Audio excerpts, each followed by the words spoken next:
አሰላሙ አለይኩም ወራህመቱላሂ ወበረካቱ። እንደምን አላችሁ? ድና የተከበራችሁ ኢትዮጵያውያን ኤርትራውያን፣ ሰላም ለሁላችሁ፣ ሰላም ለሰው ዘር በሙሉ። በአማራ ክልል ሰሜን ሸዋ ምንጃር ሸንኮራ ወረዳ አረርቲ ማርያም ቤተ ክርስቲያን ለግንባታ የተረበረበ እንጨት ተደርምሶ ቢያንስ 30 ሰዎች ሕይወታቸው አለፈ። ዛሬ ማርያምን ዓመታዊ በዓል ለማክበር በስፍራው የተገኘው ምዕመን እየተሰራ ያለውን ቤተ ክርስቲያን እየጎበኘ ባለበት ሰዓት የተረበረበው እንጨት በመደርመሱ በሰው ላይ የሞትና የአካል ጉዳት ደርሷል። አደጋው የደረሰው መስከረም 21 2018 ማለዳ ከጠዋቱ 1 ሰዓት ከ45 ላይ እንደሆነ እና በአደጋው 30 ሰዎች እስካሁን ድረስ ሕይወታቸው ማለፉ ሲረጋገጥ ከ200 በላይ ሰዎች ደግሞ ጉዳት እንደደረሰባቸው የወረዳው ፖሊስ ጽሕፈት ቤት ኃላፊ ኢንስፔክተር አህመድ ገበየው ለቢቢሲ ተናግረዋል። የፎቁ መረማመጃ 14 ዓመት የቆየ ነው። ሰዎች በጉብኝት ላይ ሳሉ ከአቅሙ በላይ ስለተጫነው ተሰብሮ አደጋው ደርሷል በማለት አደጋው እንዴት እንደተከሰተ አስረድተዋል። የመደርመስ አደጋው የደረሰው ምዕመናን በወረዳው እየተሰራ ያለውን ቤተ ክርስቲያን ግንባታ በመጎብኘት ላይ በነበሩበት ወቅት ነው የሚሉት የአካባቢው ኃላፊዎች ተጎጂዎችን በአካባቢው ወደሚገኙ የተለያዩ የሕክምና ተቋማት መወሰዳቸው ገልጸዋል። የወረዳው ፖሊስ ጽሕፈት ቤት ኃላፊ ኢንስፔክተር አህመድ ገበየው ለቢቢሲ እንደተናገሩት እስካሁን መሞታቸው የተረጋገጠው 30 ሰዎች ቢሆኑም ቁጥሩ ከዚህም ከፍ ሊል ይችላል።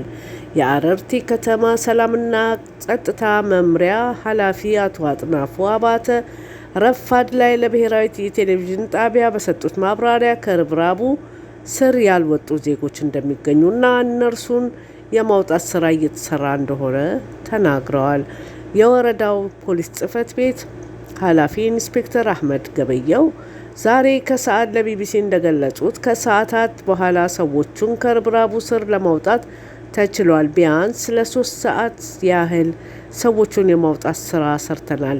መከላከያም ሳይቀር በመረባረብ ሰዎችን በሙሉ አውጥተናል ብለዋል። የቀን ሰራተኞች፣ መምህራን እና መነኩሴዎች ከሞቱት ምዕመናን መካከል እንደሚገኙበትም አክለዋል።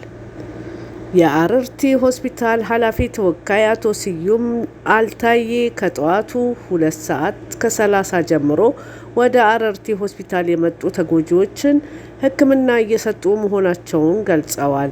ከፍተኛ ጉዳት ከደረሰባቸው ሰዎች መካከል 5ቱ ወደ አዲስ አበባ መላካቸውን ጨምረው ተናግረዋል።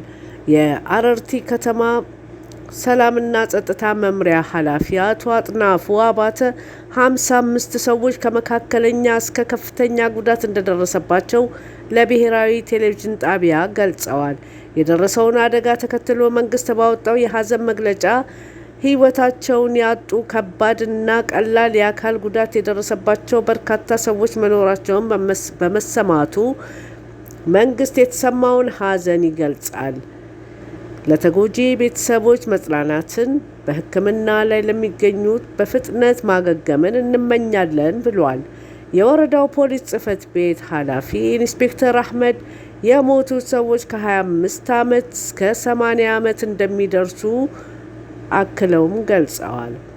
አቶ ገብረ ወልድ ተስፋዬ የተባሉ የዓይን እማኝ እንጨቱ ሲወድቅ የነበረው ጩኸት በጣም ያስፈራ ነበር ሲሉ ለቢቢሲ ገልጸዋል። መደናገጡ፣ ግርግሩና የህዝቡ ወከባ ቢኖርም የጸጥታ ኃይሎች ምዕመናኑን እና የቤተ ክርስቲያኑ አገልጋዮችም ተረባርበዋል። በተቻለው ፍጥነት የወደቀው እንጨት ተነስቷል ሲሉም አክለዋል። ጉዳት የደረሰባቸውን ሰዎች ወደ ሆስፒታል በአፋጣኝ ለመውሰድ ርብርብ መደረጉንም አቶ ገብረ ወልድ ገልጸዋል።